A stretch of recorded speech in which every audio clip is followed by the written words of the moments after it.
او نه د مکتب مخ په ژوند لیدلی وو. خو زموږ بدبختي دغه وه چې حامد کرزي د جنرالانو د چوچکشین ماشین ایښی وو. بېسواده جنرالان یې په پنجشیر کې یوازې موږ 600 جنرالان تولید درلودې د جنرالانو. ټول یې هغه زاړه پنچر مینان راوستله چې په الف په بې باندې به الف بې د بې باب الف ته یې په ډانګ ویله. دا خلک یې جنرالان کړله. نه چا حربي پوهنتون لوستلی و. حربي پوهنتون څه کوي چې مکتب مخ یې نه و لیدلی. اکثریت بېسواده وه. نو جنرال نازک هم د هغو بېسوادانه څه و. ته دا تعدین وګوره.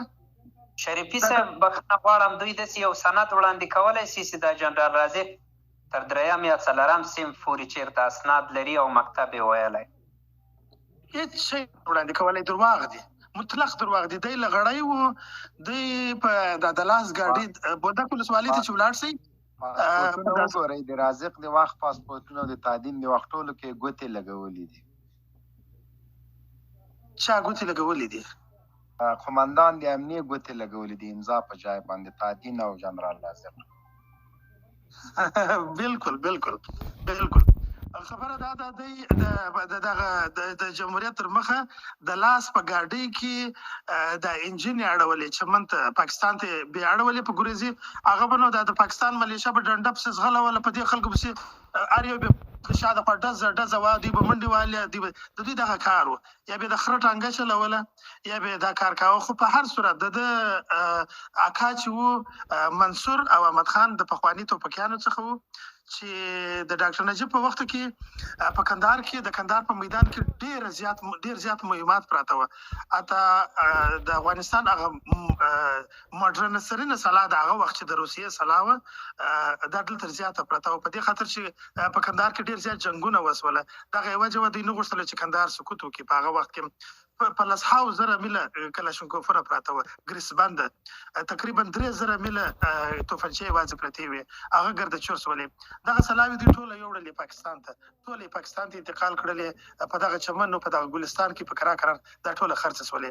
روسي جاپان ولاړ وه، کاماز پخواني کاماز موټران چې کابل ته به یې تیل پکښې راوړله د حیرتانه څخه، دا کاماز موټران ډېر زیات ولاړ وه.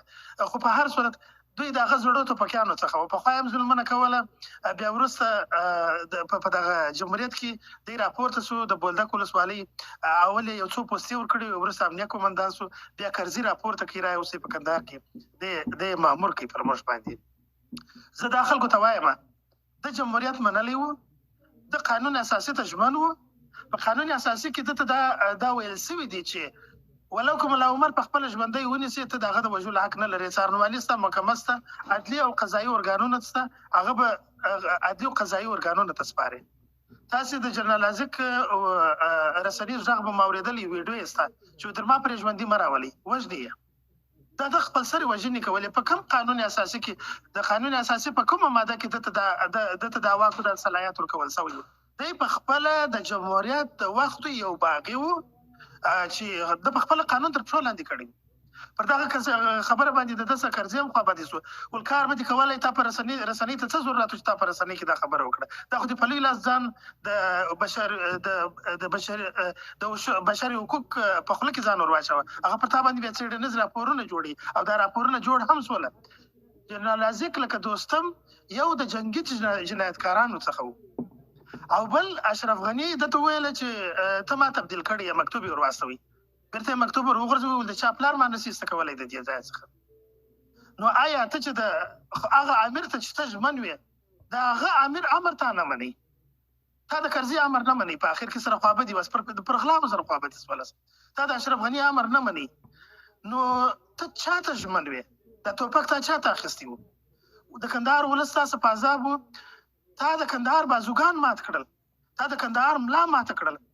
کندهار خو چې کندهار و یا امپراتوري جوړوله، احمدشاه بابا په شا پرته خو کاڼي او بوټي خو یې جنګ نه کوي، په ځوانانو یې جنګ کاوه. تا د کندهار 22,000 کسه کونډیانې تر شا پرېښولې چې په اوسط ډول د هرې کونډې 3 یا 4 موږ ستاسو پښتنو په داسې 3-4 اولادو باندې دغه نه کوي، قناعت نه کوي. اکثریت موږ ځوانان درلودې چې 2 او 3 ښځې به تر شا درلودلې او 12 اولادونه به. زه په اوسط ډول درته وایم چې د هرې کونډې 3 اولادونه تر شا پاته شوي. زموږ په کندهار کې اوس 80,000 کونډیانې لرو، یوازې 80,000 یتیمان لرو، یوازې د جنرال رازق په خاطر. دا ټوله د به سرپرسته پرېښوله.